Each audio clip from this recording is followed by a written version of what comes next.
Have you ever had the strange sense that a conversation has paused the moment you entered the room, that a sentence meant for you was swallowed just before it reached your ears? It is an unsettling feeling, not because it flatters the ego, but because it awakens the conscience. We are quick to imagine that the world spins along quite happily without noticing us, and yet there come moments when that illusion quietly collapses. You discover, sometimes by accident, sometimes by an unguarded glance or a nervous laugh, that your name has been spoken in places you have never been, and your life weighed in minds you have never met. It is not gossip alone that troubles you, but the realization that your story has grown larger than your awareness of it. Most people fear being talked about for the wrong reasons, but there is a deeper fear still, that one is being discussed for the right reasons and has not yet become ready for them. When whispers follow you, they are not always born of malice. Often they are the sound of expectation rubbing against reality. People sense something forming before it becomes visible, much as one feels the pressure in the air before a storm breaks. They may not know why they are watching you, only that they cannot look away. And so your name passes from one mouth to another, carried by curiosity, by envy, by hope, and sometimes by a strange respect they themselves do not fully understand. It is worth asking why such moments arrive when they do. They rarely come when life is comfortable. More often, they emerge after long seasons of obscurity, when effort has been spent without applause and faith exercised without reward. You may have thought those quiet years were wasted, that no one noticed the discipline, the restraint, the private decisions to choose what was right over what was easy. Yet it is precisely those unseen choices that give weight to your presence now. People talk because something in you has substance, and substance, like gravity, announces itself without shouting. There is a peculiar irony here. The very individuals who once overlooked you may now speak your name with urgency. Those who dismissed you as ordinary may suddenly grow cautious, even defensive. This is not because you have changed overnight, but because the world has finally caught up to what was already true. Character matures in silence, but revelation is rarely silent when it arrives. It makes a sound, and that sound travels quickly. By the time it reaches you, it may have already crossed many rooms and many hearts. You may wonder what will happen when you finally hear what has been said. Will it wound you or strengthen you? The truth is that knowledge itself is a test. To learn that others are watching can inflate pride or deepen humility, depending on what has been cultivated within. If your life has been built on applause, such news will intoxicate you. If it has been built on obedience to conscience and truth, it will sober you. You will realize that attention is not a reward but a responsibility, and that being seen means being measured. There is also a gentler side to these whispers. Somewhere, someone is speaking of you with gratitude. Perhaps you never knew the impact of a word you spoke, or the steadiness you showed when others faltered. Perhaps your perseverance gave courage to someone who had nearly given up. These stories circulate quietly, often without your consent, because goodness has a way of multiplying itself in the telling. In this sense, being talked about is not always a warning. Sometimes it is a witness. The next 24 hours, then, are not merely about discovery, but about readiness. What you are about to learn will not create a new reality, it will reveal one. The question is whether you will receive that revelation wisely. Will you listen without panic and respond without bitterness? Will you allow truth to instruct you rather than accuse you? For the moment when hidden conversations come into the light is the moment when a person either grows sturdier or fractures under the weight of awareness. If you feel a quiet unease even now, do not dismiss it. Unease is often the soul's way of standing at attention. Something is approaching, and you have been prepared for it more than you realize. The world does not speak endlessly about what is trivial. When your name is on many lips, it is because your life has begun to matter in ways that cannot remain concealed. There comes a moment in every meaningful life when obscurity quietly expires, not with a trumpet blast, but with a shift in atmosphere. For a long time, you may have believed that being unseen was proof of insignificance, that the silence surrounding your efforts meant they carried little weight. Yet the truth is far more demanding. Silence is often the workshop where strength is forged. When no one is watching, motives are purified, habits are tested, and integrity is either strengthened or quietly abandoned. What you did in those hidden hours matters now, because attention has a way of arriving late, after the work is already done. Being talked about is not the beginning of your story, it is the consequence of it.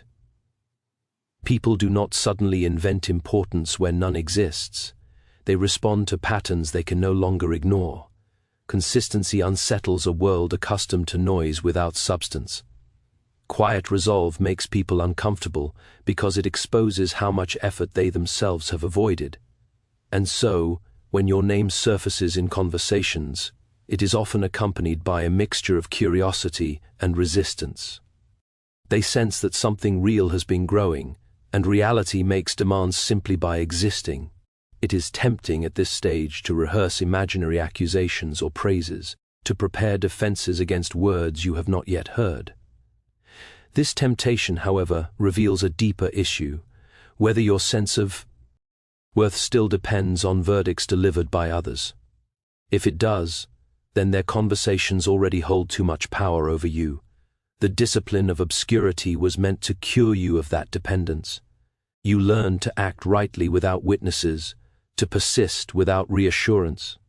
Now that eyes are turning in your direction, the test is whether you will surrender that hard-won freedom. Attention is not a crown placed gently on the head, it is a weight set upon the shoulders. To be discussed is to be interpreted, often poorly, sometimes unfairly. People will project their fears, ambitions, and unresolved conflicts onto you. Some will praise what they wish they possessed, others will criticize what they feel accused by. Neither response should govern you. If you allow admiration to inflate you, criticism will soon devastate you. If you remain anchored to truth rather than reaction, both will lose their power to distort you. There is also a moral clarity that emerges when one realizes they are being observed. Actions that once seemed private reveal their true nature as formative. Every compromise rehearsed in secret now threatens to surface, not because someone is spying, but because character leaves traces. Conversely, every act of restraint, every refusal to take an easier wrong path, has been quietly reinforcing the structure of your life. When people speak of you, they are often responding to these accumulated traces, sensing coherence or fracture, without being able to explain Hi.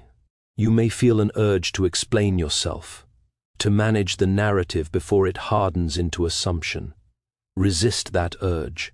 Explanation given too early often weakens truth rather than strengthens it. A life well lived clarifies itself over time. Words spoken in anxiety rarely persuade, they only reveal insecurity. Let your consistency speak first. Those who are genuinely seeking truth will recognize it eventually, and those who are not would not be convinced by explanations anyway. It is important to remember that being talked about does not elevate you above others, it places you more visibly among them. Visibility increases responsibility. Your choices now will echo farther than before, not because you are more valuable as a person, but because influence has expanded. This is not a reason for fear, but for seriousness. A serious life is not a joyless one, it is a life aligned with reality, aware that every action participates in something larger than immediate comfort. Perhaps the most sobering realization is this: the conversations about you are not the real event. They are merely signals. The real event is the internal response you choose. Will you become guarded and suspicious, or more honest and grounded? Will you perform for approval, or deepen your commitment to what is right even when misunderstood? The answer to these questions will determine whether this moment becomes a turning point or a trap.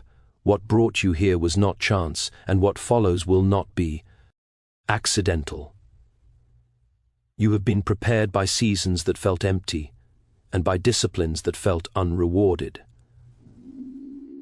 Now, as your name circulates beyond your control, the task is simple but not easy. Remain the same person in public that you learned to be in private. There is a subtle danger that appears the moment you realize others are speaking about you, and it is not the danger of slander or misunderstanding, but the temptation to reshape yourself in response to unseen audiences. Once you know you are being watched, even indirectly, the imagination begins to perform. You start anticipating reactions, adjusting tone, softening convictions, or sharpening them unnecessarily, all in an effort to control outcomes that were never yours to command. This is how authenticity is quietly traded for strategy, and how a life that once moved by principle begins to drift according to applause and resistance. The mind, left unchecked, will try to calculate its own image. It will replay conversations that never happened and invent motives in people you have never met. This mental theater drains strength because it places your energy in rooms where you are not present. The truth is simpler and far less dramatic. Most people speak from fragments, not from understanding. Their words about you are built from partial observations, hearsay, and their own unresolved concerns. To take those words as final judgments is to allow incomplete stories to define a complete person. What steadies a person in such moments is a return to first principles. Before anyone talked about you, there was a reason you lived the way you did. There were values chosen not because they were admired, but because they were true. Those values must now be defended, not against attackers, but against dilution. It is easy to stand firm when alone. It is harder when the crowd begins to notice. Yet this is precisely when firmness matters most.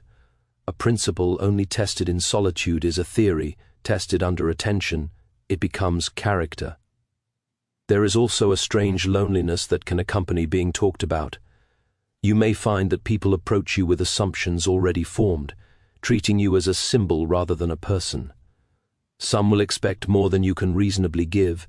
Others will reduce you to a single trait or moment. Both responses are distortions.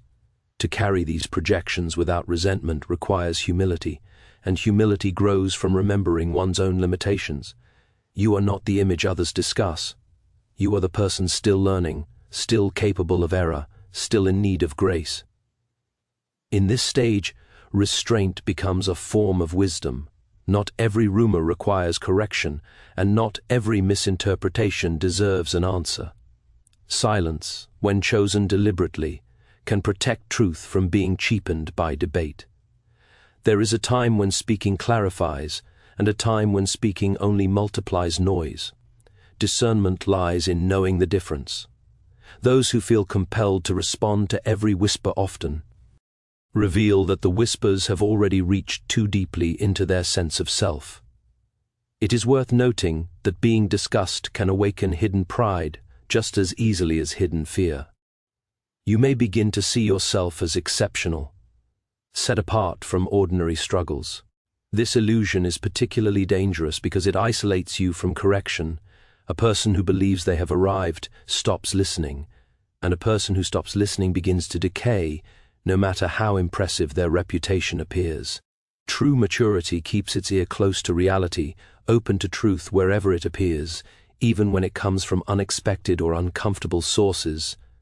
At the same time, do not confuse humility with self-erasure. Remaining grounded does not mean shrinking back into invisibility or denying the influence you now carry. It means accepting responsibility without self-importance.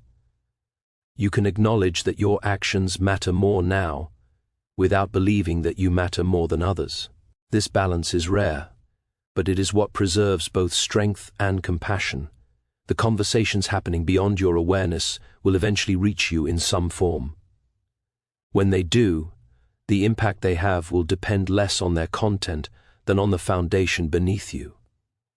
If that foundation is built on approval, you will be shaken. If it is built on truth and discipline, you will listen, learn what is useful, discard what is not, and continue forward unchanged at the core. In this way, being talked about becomes a inning fire rather than a consuming one.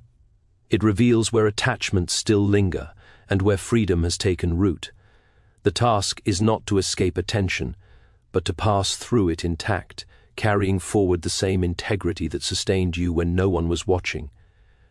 There is a moment when the knowledge that others are speaking about you stops being abstract and becomes personal, and in that moment the inner life is exposed with surprising clarity. You begin to see what truly governs you, because pressure always reveals allegiance.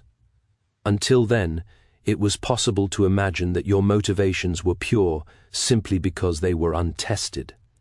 Now they are tested, and the result will depend on what has been quietly cultivated over time. Attention does not create the soul, it illuminates it. One of the first discoveries in this stage is how deeply the desire to be understood runs within us. You may find yourself longing for people to get it, to see the full context of your actions rather than the fragments that circulate in conversation.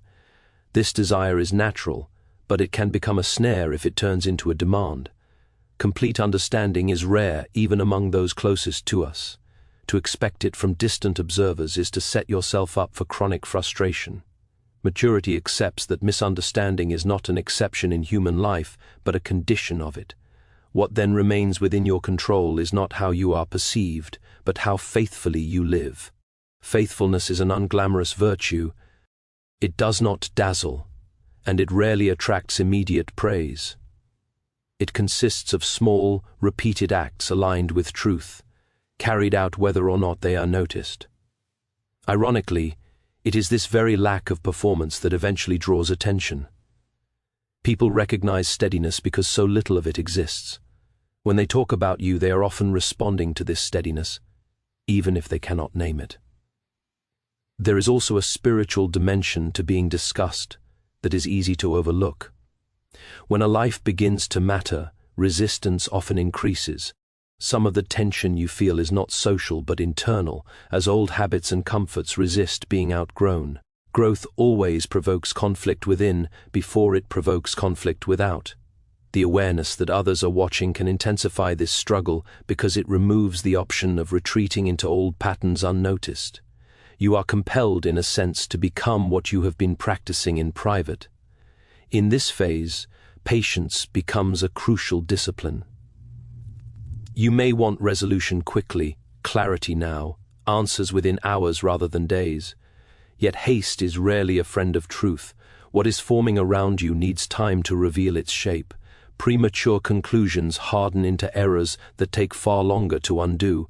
Patience is not passivity, it is the strength to remain steady while events unfold at their proper pace. Another discovery is how easily fear disguises itself as wisdom. You may hesitate to act, speak, or decide, telling yourself that court ion is necessary because of increased scrutiny.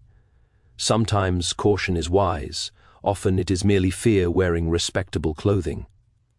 The measure is simple. Does this restraint protect what is right, or does it protect your comfort? Fear always aims to preserve comfort, even at the cost of truth. Wisdom protects truth, even when comfort must be surrendered. As conversations about you multiply, you may encounter attempts to define you. Labels will be offered, sometimes generously, sometimes carelessly. Accepting these labels too quickly is dangerous, because they narrow a life that is still unfolding. You are not the sum of other people's descriptions, favorable or hostile.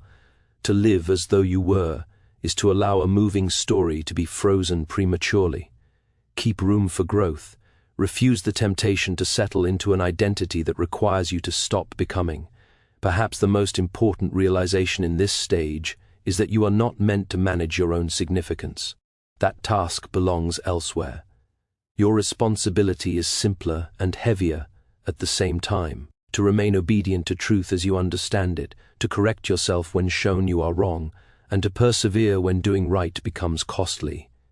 If you can do this, then whatever is said about you will eventually align in some measure with what is real. In the end, the value of this season lies not in what you learn about others, but in what you learn about yourself.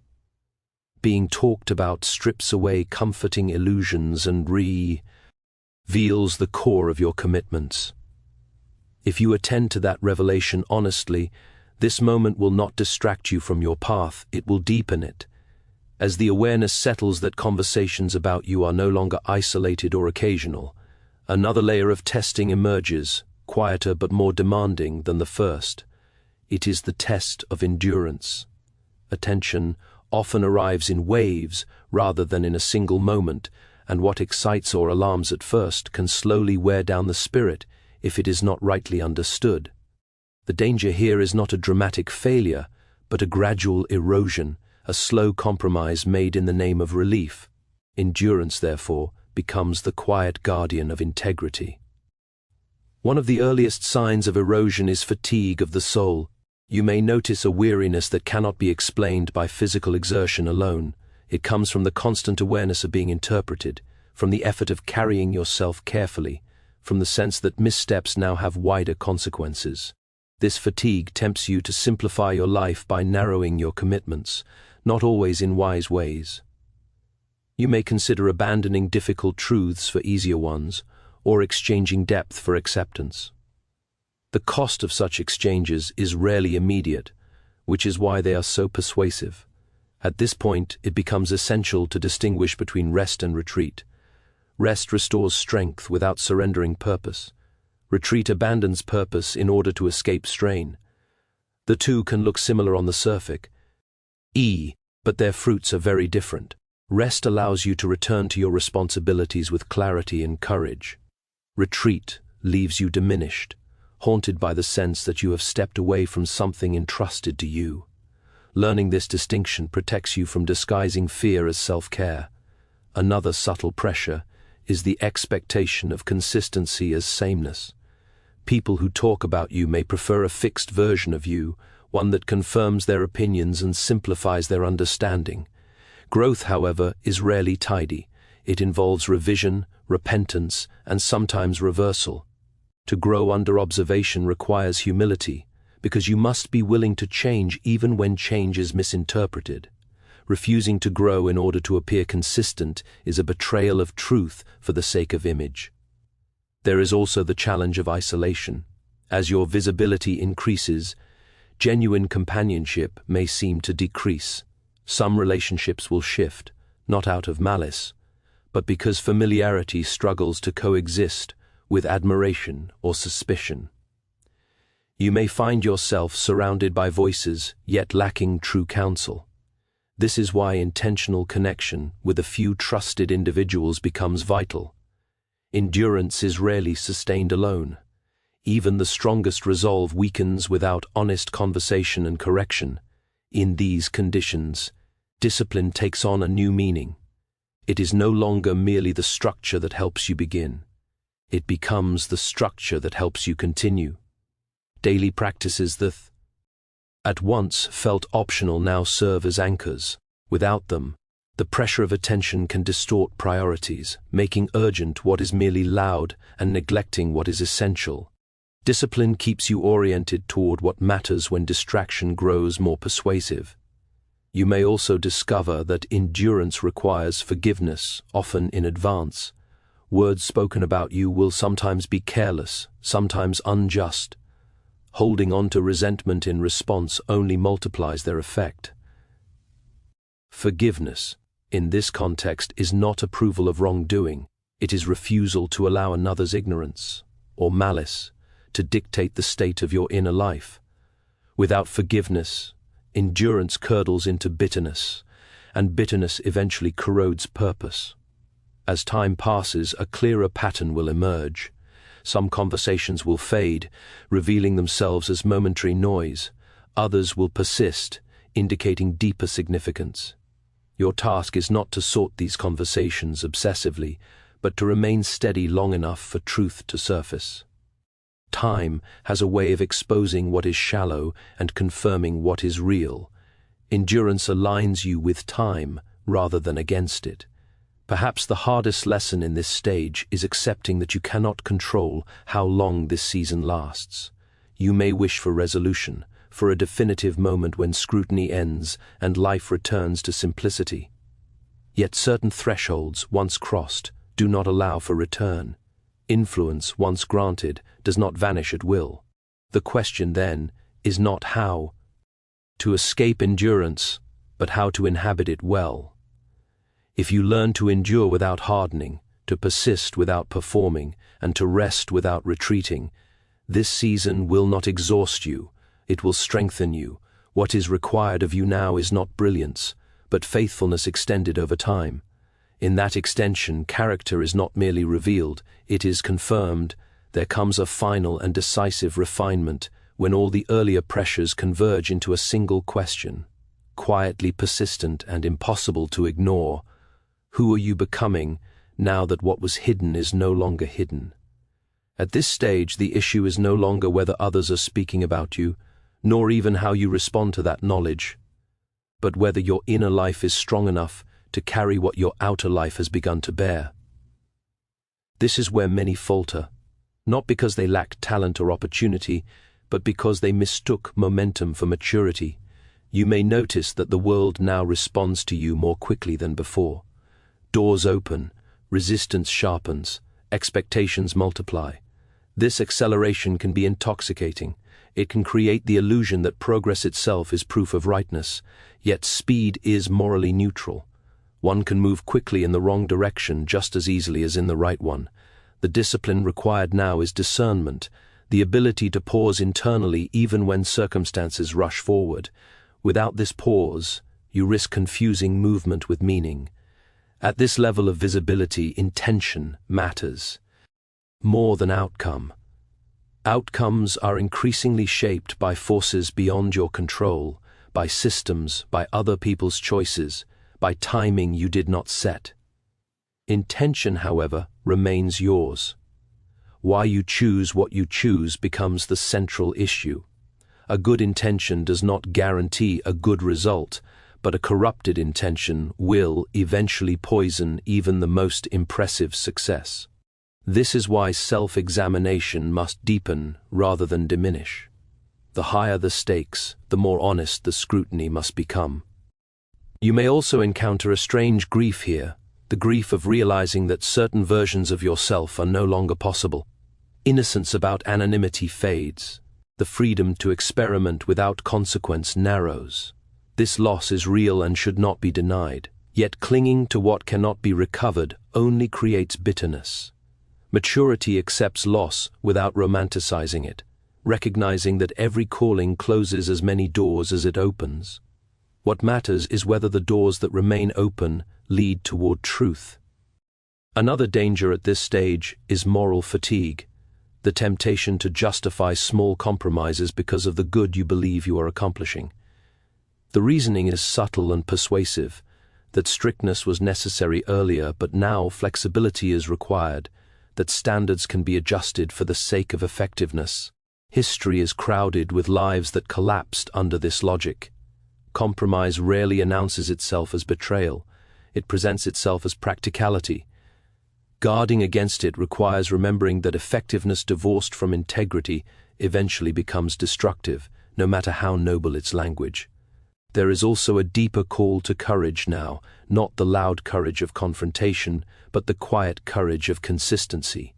You will not always be applauded for doing what is right.